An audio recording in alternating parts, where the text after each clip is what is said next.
Ladies and gentlemen, welcome back to another episode of the Strictly Bball podcast. Today we have a very special guest. Many of you might know him as the 8th grader who went viral for guarding Zion Williamson in high school, but he is much more than that now. That was many years ago. He went on to have a very successful high school basketball career, won state titles, scored over 1,000 points. Ladies and gentlemen, Bryson Bishop, thanks for coming on with us today. How are you doing? Thanks for having me. How are you? I'm doing pretty good, man. I guess we'll just start off with this, get a little background on you. Where are you from? And when did you start playing basketball? So I'm from Spartanburg, South Carolina. If anybody knows anything about South Carolina or that area, it's more near Greenville. That's kind of the bigger city. But grew up playing basketball really ever since I can remember. Played every sport as a kid, soccer, football, but really had a passion for basketball. So going into high school, I was like, all right, I'm going to drop all the other sports and just focus on this. Actually, before middle school, actually. And doing that, I've always had a love for the game, been pretty into sports, but basketball was just like my first passion for any of them. That's awesome. So what exactly brought you to basketball? I know you mentioned you did a bunch of other sports. Was there something that set aside basketball from the other sports? And then was there like a specific player that inspired you? I'd say most of it was I was just naturally pretty good at basketball. As a kid, I'm not super athletic, but I'm definitely athletic enough to play a ton of different sports. But basketball, it was something about it that just caught my interest more than any other thing. And then player-wise, I've always looked up to Steph. I was a shooter. That's who I looked up to, obviously. Pretty much any shooter, but Steph was like how I tried to model my game after. And I believe that, basketball just gave me a fire that no other sport gave me. Awesome. That's a great answer. And I mean, you're clearly a pretty talented, like you said, you put all sports aside in middle school. You're a pretty talented middle school basketball player. So like when they titled like those videos, like 8th grader guarding Zion, were you really in 8th grade? Like when did you play your first varsity basketball game? Yeah. So I really was in 8th grade. A lot of people didn't understand that because I think some high schools don't let you play in middle school, but I went to a Christian private school. So we kind of were in our own league, kind of could do whatever we wanted to do. And actually starting out that year, I started out playing middle school, and the coach had always wanted me to play varsity, but I'm like, you know what? I got 4 years for that. I want to finish like with my friends, finish this year. And so I decided to stick with middle school and JV. Like I play both those games and was playing really well, obviously. And then during a Christmas tournament, one of our varsity players broke their hand, and the coach called me, and he's like, well, you might as well just come up, and like, if you want to play, you can play. If you don't, then, you don't have to. But I got up there and I was sitting on the bench, and it was probably like not even 5 minutes, probably 2 minutes into the game. And I'm like not expecting to go in, and he calls me up and I go in. And wow. I think I hit like 3 threes that game, which I mean, it's only 9 points, but as an 8th grader, you're like, wow, like I'm scoring in varsity games, getting varsity minutes. And so from that point forward, fell in love with the guys on the team. And, ever since like that Christmas tournament, just played varsity the rest of my career. And it was really like, I loved that a lot more because the competition was better. And, there's a big jump between middle school and varsity basketball. So I loved it because it pushed me more. That's incredible. And what was your role like after that game? Like, were you playing like pretty significant minutes, like game in and game out? After that game, I started every game in high school as an 8th grader. And my role basically was to shoot. We had the ball handlers, we had the bigs. But, in 8th grade, I wasn't size-wise the biggest, physical-wise. So I wasn't going to be the ball handler. But my job was every time I catch the ball, shoot it. So that because of that role, it grew my confidence so much. And then when I grew into my body, got some muscle, everything else just became so much easier. And I expanded my game to what it is now. Mm-hmm. For sure. So a lot of times people talk about how Zion didn't like play the best competition in high school. And some people even bring up like your viral moment as an example, being an 8th grader guarding him. So we wanted to ask you, how talented or competitive would you say your conference was? I'll tell you this. Our league doesn't look like we have the guys because they're not, the 6'8" freaks who are just jumping out of the gym, the athletes. But what our conference does have is like every game you go into, it's going to be a dogfight because they know how to play ball. There's a difference between just being an athlete and knowing how to play the game of basketball. So these guys we play against are very smart. And because they're not the super athletes, you're going to be in a dogfight. Like you're going to fight the whole game. You know, they're going in there to win.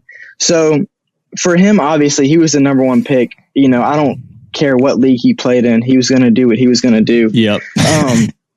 But I think the only difference was the size and athleticism. But like teams weren't going to back down from anybody. I don't care who it was. Like you're going to enter a dogfight in any game. So the league is definitely very competitive. Yeah, I was gonna say like there's something to be said about a conference like that. Like you see a lot of high school conferences now, or a lot of high school matchups now. It's like a bunch of like pieced together like teams of guys from all over the country, or like super talented guys that have never played together. But like I think a conference like that where you got solid high school programs that have history and the same guys every year, a team like that might even be better than a team that's super talented that's just pieced together. Yeah, and like you said, you grow up with these guys or playing against these guys, so you know them, and it's like playing against your brothers or playing with your brothers. You don't want to lose, and you don't want, you know, them to beat you. So it's pretty awesome, actually. Yeah, Nolan and I were in South Dakota for a tournament, and we watched a team from South Dakota that's just a public school in South Dakota almost take down. They were winning, but they almost took down a team which was Dream City Christian, which had like 8 Division I guys. Wow. And a team like that, I mean, it's really special to see. So next question we had, so like getting into the matchup of like that day, like when you guys went up against Spartanburg Day, take me through what was going through your head, like going into that matchup, and like what you experienced going up against, I mean, obviously, like you said, the future number 1 pick in the NBA draft.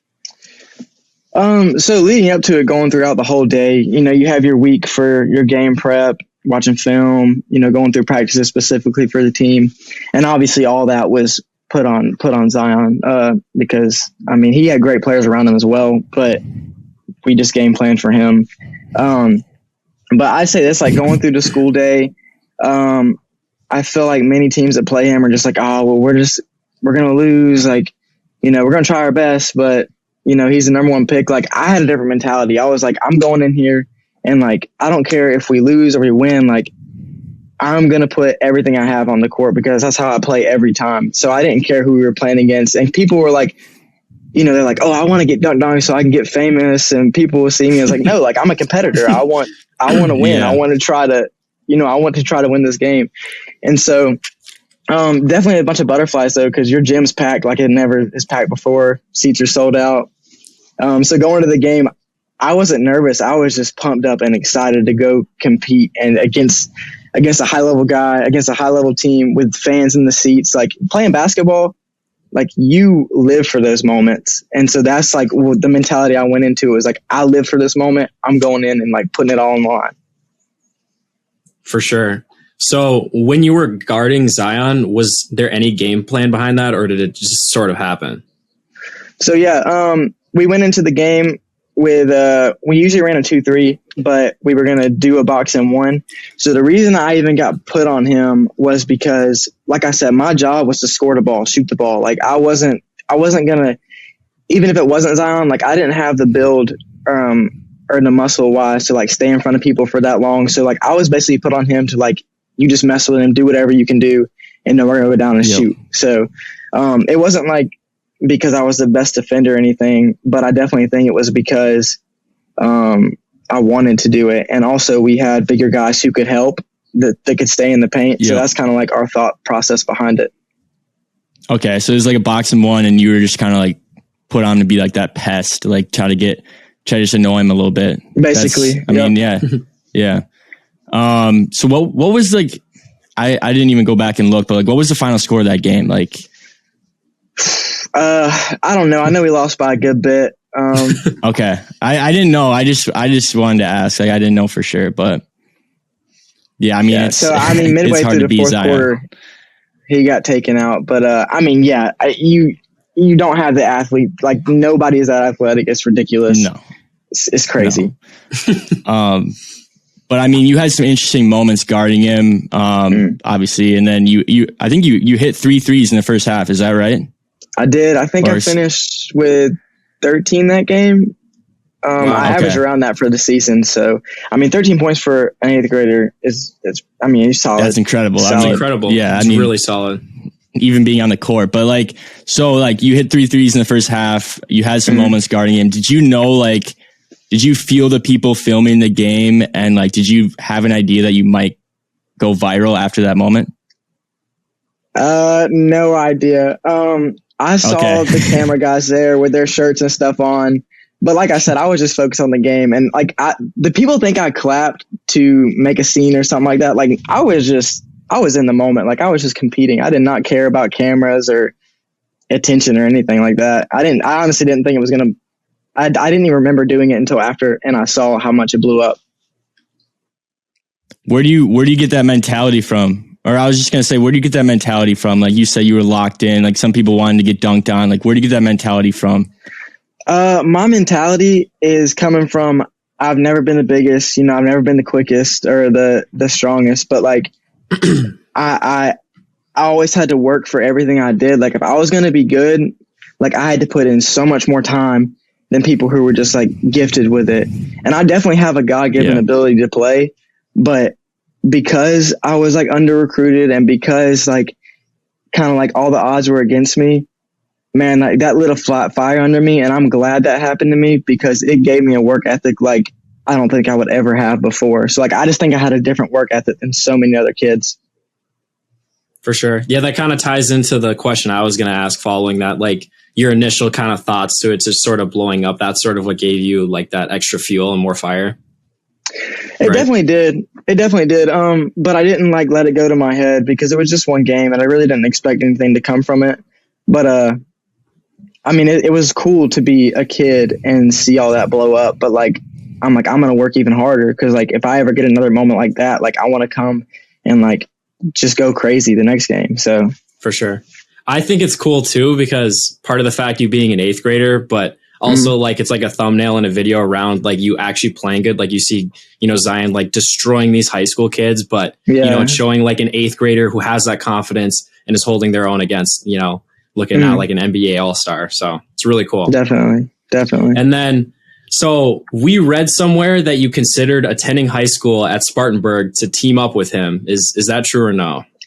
So yeah, after my 8th grade year, I was looking to transfer. And so I looked at Spartanburg Day School, which was where he went. And then I looked at Spartanburg Christian Academy is where I attended. And I looked at some other schools, but I went over there and visited, and I knew the head coach there really, really well, actually. Was thinking about playing some AAU games with his team and stuff that he had. But I even met him there. We talked a little bit on my visit, but I felt that the best decision for me was to go somewhere else. And I didn't want to just go to a team where they were going to win state again, most likely that his senior year. It was kind of, that's just how it was going to go. So I didn't want to go and join that. I wanted to go somewhere I could fight against him and kind of make my own legacy almost. And I knew the coach was probably going to leave after that year, and it was just going to be a big old change. So picking the school I went to, it just was a no-brainer for me. But it was definitely an option. I had an option to do it. Did you talk to Zion on that visit? Yeah, I did. We talked for a little bit. He came in. He was busy. He had people there too, but he talked to me for a little bit. So that's awesome that he even stopped by to talk to me on a visit. So yeah. So you joined Spartanburg Christian Academy. I guess just what kind of player did you become? You touched on it a little bit, you were filling out your body and it just became easier for you. But what kind of player did you become throughout your high school years? Freshman year, I played with a really good guard who went to play at a D2 school. We had some guys that were pretty athletic. And so I would say I was the second option that year. But my role expanded to more of a ball handler. And my confidence grew from that because from my freshman year and on, after my freshman year, my sophomore year is when I really blew up and stepped into a role of leadership. And stepping into a role of leadership, I took that head on and loved that. And so I'd say from my sophomore year on to my senior year, like my shooting was always there, but I got better at shooting. I was our ball handler. I had to play defense. Like I knew if I was going to play college basketball, I had to sit down and learn how to defend. And so with that, I mean, ending my senior year, I finished shooting like I was 51% from three. Wow. I shot, I think 51. Yep. I think I shot 59% from the field, 91% from the free throw line. So it wasn't just shooting. Like I learned every facet of the game and like I loved it. I loved just growing in it. Who taught you how to shoot? A parent or just kind of being in the gym by yourself or what? Starting at a young age, like I said, I kind of always had a God-given ability to shoot. And I think that's what people don't realize is that like you can learn how to shoot, but people like Steph and people who can shoot like that, like I believe that is just God-given. Like you can't teach that. And so luckily I've had that, and I've had a really good trainer from when I was about 5th grade to 12th grade who helped me with that. But like, I mean, I've just been blessed to be able to have that. I don't really have an explanation for why I was so good at it, but I definitely focused on it a lot because, I mean, I'm a shorter guy. Like I have to know how to shoot the ball. Mm-hmm. For sure. Yeah. So let's talk about your state championships. What were those runs like? This is a good story. So watching in my sophomore year, our girls volleyball team, like I think they're like back, or they're 5-time champions, like back to back. They were really good. Wow. And so I got to go to the state championship game my sophomore year, and I saw the gym was packed and how like much it meant to the school and everybody. And actually, after we won that game, I went up to my coach and I was like, we're gonna get there. Like, if it's not this year, it's gonna be next year or the year after that. But like, we are gonna win a state championship, and we will be standing here. And he just looked at me and gave me that look that he always gives me, and like he believed it. And so winning that first one, my junior year, I don't think people realize how much work we put into that. That was actually, my coach had been coaching there for 11 years, and that was his first state championship as a head coach. And so it meant a lot to him, and it meant a lot to, those guys that I've played with for so long for winning that first one. It meant so much. And then the next year, like, I was like, I'm going back to back. Like, I'm not about to go my senior year and not win now. So, and we were really good. Like, we had a great team. It was amazing to have that team and what we did, especially back to back. It's hard to win one, That's incredible. Nevertheless, too. Did any of your teammates go on to play college ball or no? I don't think so. We had some really good athletes. Some guys could have if they really wanted to, but I don't think to play college ball you have to really love it. And we had some guys who could have easily done it, but I don't think they really had the heart for it after. But no, I don't think so. Gotcha. Yeah, we don't have it. Yeah, I was just curious. But yeah, I mean, bringing 2 state championships to the school, that's pretty incredible. I guess my question would be like, throughout your entire high school career, I'm guessing your favorite moment was probably winning that first state championship or maybe the second one, but what was your best performance of your career? Like, what was the best game where you were just like, you were just feeling it?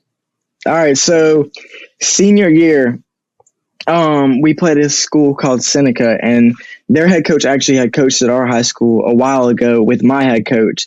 So kind of some of the same plays they ran, we ran. So it was a tough game. But actually, I'll tell you this, before the game, I had some coaches come to look at me and recruit me, and I had scored. We were playing a 5A public school. It was Gaffney, and they were pretty good. And I had 28, like, played really well. We won by like, I think 30, something like that. So wow. I thought I played really well, and I was like, okay, well, this is the game. Like, I feel like I'm going to pick up an offer. And actually, right before the Seneca game, the coach called me. He's like, hey, like you played really well. But we're going to offer some in-state guys first. So I was like, I was just so upset because I'm like, I don't know what else I can do to get myself out there and to get these looks. And so I went into that game with a fire under my butt that I never had before. That's and amazing. Actually, I came out and I hit 11 threes, which was a school record, and had 35 points. Damn. And I don't even know if I missed, honestly. I was in it. Wow. Yep. which actually the most threes I've ever hit in a game was 12, and that's AAU. But I mean, it's not really basketball now. So, but it was definitely special. So you hit 11 threes. Wow. That's incredible. I wonder if the coach that told you that he was going with the in-state guys, I wonder if he had an eye on that game and saw the box score or something like that. That'd be incredible. Well, I'll tell you this: the day after that game, he called me back and they gave me a spot. So Yep. That's wow. That is amazing. So it was one performance. One game can change everything. That's that's literal Steph Curry type shit. That's insane, dude. And I feel like the difficulty of scoring like 30 points just solely on threes compared to like just scoring 30 points, that's just props to you. That's insane. And it really emphasizes how good of a 3-point scorer you are. Sorry. Yeah, because you got to think about it. The way that I shot the ball going into it, they game planned for me to not shoot. And so for me to get off even 11 shots, it was ridiculous. Yeah, for sure. Awesome. Okay. So when we were going back and forth about like recording this podcast, you mentioned you'll be back on the court next season. So like, what have you been up to since graduation? So since graduation, I originally went to CSU, Charleston Southern. I didn't really think it through as much as I should have. And like, when I got here over the summer and got around the team and started playing, I was like, I don't think this is a spot that is going to best be fit for me. And so it was a hard decision to not play because it's really been weighing on me. And like, as I told you guys, I have that fire. And so ever since then, I've been, I reached out to coaches and I'm actually going somewhere next year. But I've been working out, hitting the weight room, like going harder than I ever have before, because whenever I do step on that court next year, I want to be more prepared, because it's almost like I'm having a gap year. So I'm preparing my body even more. So I'll be a freshman technically, but I should be even more a step in front of those freshmen coming in. And so I've just been working out, still grinding, getting school done and everything. So figuring out college. So that's what I've been up to. Yeah. Yeah. So do you have some schools in mind for transferring or not yet? So I actually committed to a school called Birmingham Southern. It's in the middle of Birmingham, Alabama. It's a Division III school, but the way they play is going to fit the way I play really well. Actually, last game, I think they shot 36 threes and shot 50%. So it's kind of run and gun offense, shoot the ball. And I think that's a place that really wants me and that I really want to be at. I think it'll be a really good fit. So yeah, seems like a good fit. With your play style, for sure. And I wanted to make sure to say this too, because I think a lot of people with my decision thought that like I wasn't good enough to play at Division I or this school. Like that was not the case. I just didn't want to sacrifice my happiness for somewhere that I knew wasn't the right fit for me. So, but there wasn't a doubt in my mind if I got a chance to play there, like I think I would have played. And I just think this is a better move for me. I think based off what you said, I think you made a very, very mature decision. So that's awesome. It was tough though. It was tough. Oh, I bet it was. What's the goal for like the rest of your career? Do you have like a big end goal, or what do you have intended for the future? Yeah. So, this is all part of God's plan, and however it goes, I'll take it as it is. But, my goal is I've always wanted to play professional basketball. So, that's why like a lot of hoopers' dreams is like that D1, like they're just shoot for that D1. Me, like, I was like, I don't care how I get there. I want to play professional basketball, whether that's going NAIA, D3, D2, D1. Like if there's any way I can get to playing professional basketball anywhere, no matter what level that is, like even if that's overseas or whatever, like I just wanted to play pro ball because I love it that much. So, you see a guy like that has a similar drive and shooting ability, like Duncan Robinson, for example. Like, yes, love Duncan. He didn't have a single offer coming out of high school, and then I think he did a postgraduate year of high school, and then he went JUCO or something, and finally got to Michigan.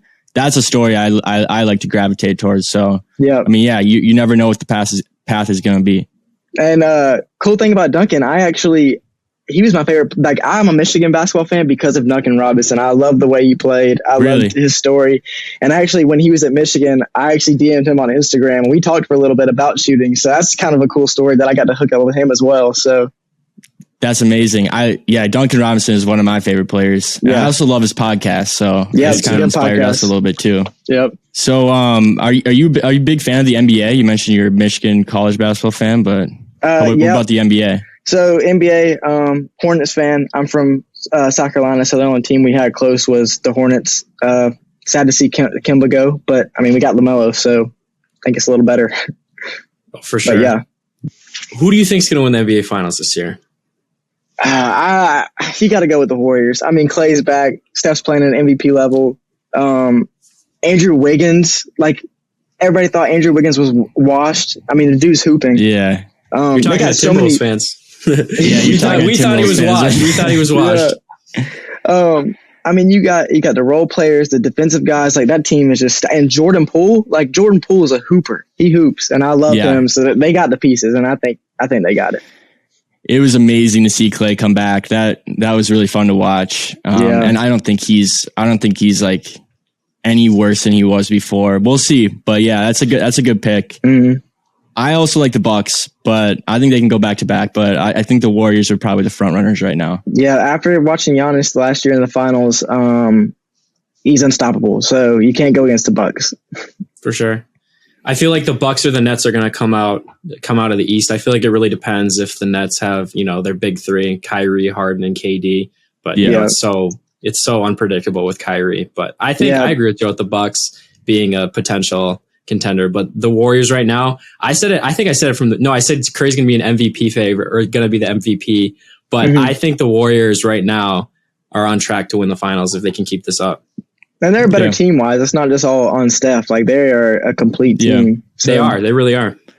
And you can see that because Steph has been struggling recently, and they're still winning games. So, definitely a complete team. Steph don't care. Steph just want to win. And, like, at the end of the day, Steph's going to have a game where he goes off for 50 again, and he'll be fine. So, it really, 100%.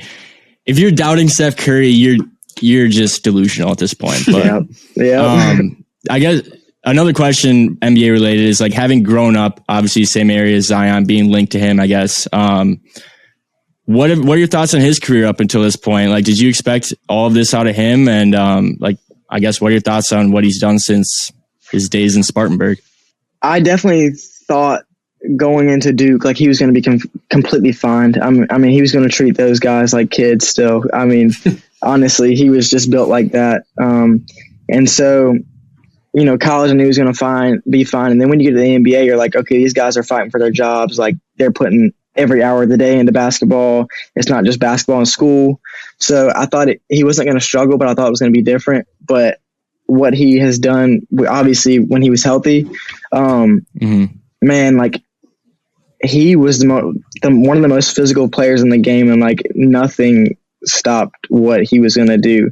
And 6'8" isn't undersized at anything, but at that level, for how much he goes in the paint, it's kind of undersized. So to do what he does and to be so efficient at it, like it's amazing. It's amazing. And a guy at his size and build. Yeah, I didn't expect him to be that productive right away. Like, I mean, people are already forgetting that when he was healthy, he was like 27 points a game, like leading the league in points in the paint at 6'8", which is incredible. But I'm just hoping he can get back healthy soon. Man, I hope so. Yeah, I mean, we'll finish it off. Nolan, do you want to do a little rapid fire? We got like 4 questions left.